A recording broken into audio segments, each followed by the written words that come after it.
ఒంటిమిట్ట పుణ్యక్షేత్రం కడప జిల్లాలోని అద్భుత శిల్ప సంపదకి నిలయం. ఇక్కడి శ్రీ కోదండరామస్వామి ఆలయం విజయనగర కాలపు శిల్పకళ వైభవానికి సజీవ సాక్ష్యంగా చెప్తారు. ముఖ్యంగా రంగమండపంలోని యాళి స్తంభాలు చూసేవారిని మంత్రముగ్ధులను చేస్తాయి.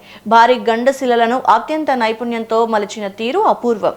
రాయల కాలం నాటి ఇతర ఆలయాల్లో యాళి స్తంభాలు ఉన్నప్పటికీ ఒంటిమిట్ట ప్రత్యేకత వేరు.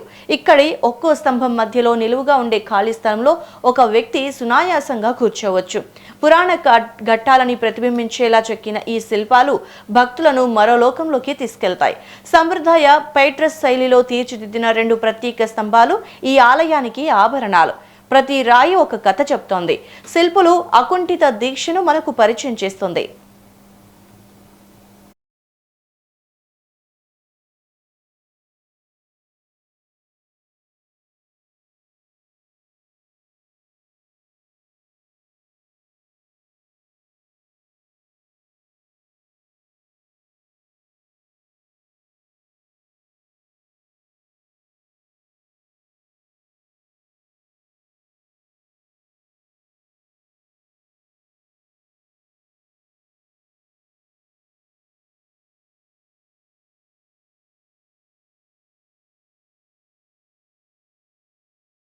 త్రేతాయుగపు ఆనవాళ్లను తనలో నింపుకున్న పవిత్ర భూమి ఒంటిమిట్ట. వనవాస సమయంలో శ్రీరామచంద్రుడు సీతాలక్ష్మణ సమేతుడై ఈ దండకారణ్యంలో సంచరించాడని పురాణాలు చెప్తున్నాయి.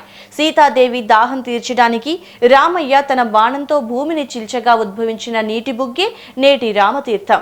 రావణ సంహారంలో రాముడికి తోడుగా నిలిచిన భక్తాగ్రేసరుడు జాంబవంతుడు ఇక్కడి స్వామిని సేవించినట్లుగా భక్తుల నమ్మకం.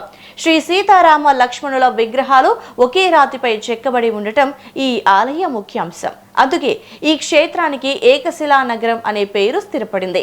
14వ శతాబ్దంలో బుక్కరాయల కాలంలో ప్రారంభమైన ఈ ఆలయ నిర్మాణం విజయనగర రాజుల ప్రోత్సాహంతో 17వ శతాబ్దం నాటికి ఒక పరిపూర్ణ ఆధ్యాత్మిక కేంద్రంగా రూపుదిద్దుకుంది.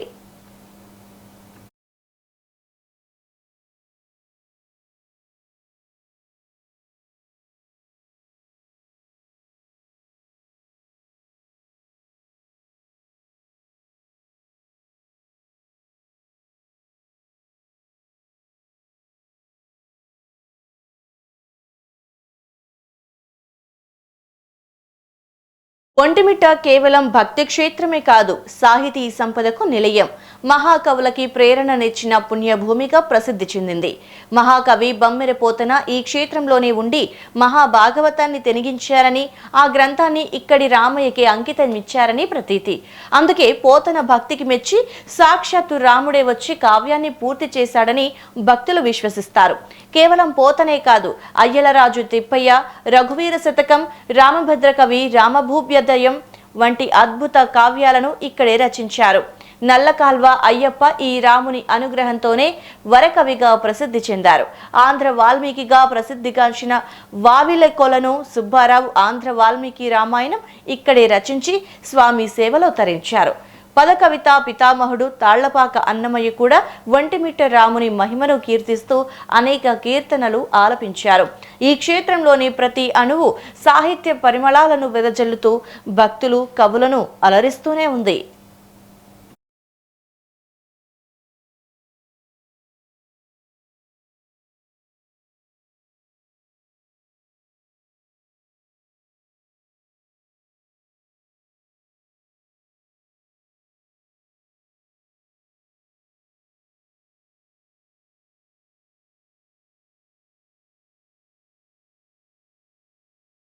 ఒంటిమిట్ట శ్రీ కోదండరామస్వామి ఆలయ చరిత్రలో 2015 సెప్టెంబర్ 9వ తేదీ ఒక మైలురాయి. ఆ రోజున ఈ ఆలయం తిరుమల తిరుపతి దేవస్థాన పరిధిలోకి చేరింది. రాష్ట్ర విభజన అనంతరం ఆంధ్రప్రదేశ్ ప్రభుత్వం ఈ ఆలయాన్ని అత్యంత ప్రాధాన్యత కలిగిన క్షేత్రంగా గుర్తించింది. భద్రాచలం తరహాలోనే ఒంటిమిట్టలో జరిగే శ్రీ సీతారాముల కళ్యాణం రాష్ట్ర పండుగగా ఏపీ ప్రభుత్వం అధికారికంగా నిర్వహిస్తోంది. టీటీడీ ఆధ్వర్యంలోకి వచ్చిన తర్వాత ఆలయ రూపురేఖలు పూర్తిగా మారిపోయాయి. భక్తులకి అవసరమైన మౌలిక సదుపాయాలు, నిత్య కైంకర్యాలు అత్యంత వైభవంగా జరుగుతున్నాయి. ప్రతి ఏటా రామనవమి శ్రీరామనవమి బ్రహ్మోత్సవాల సందర్భంగా నిర్వహించే వేడుకలకి దేశ విదేశాల నుంచి భక్తులు పోటెత్తుతున్నారు. ఈ ఏడాది కూడా ఏప్రిల్ 1వ తేదీన జరగనున్న కళ్యాణోత్సవం కోసం టీటీడీ సకల ఏర్పాట్లు చేస్తోంది. ఆధ్యాత్మికతతో పాటు పర్యాటక రంగంలోనూ ఈ క్షేత్రం వెలుగులీనుతోంది.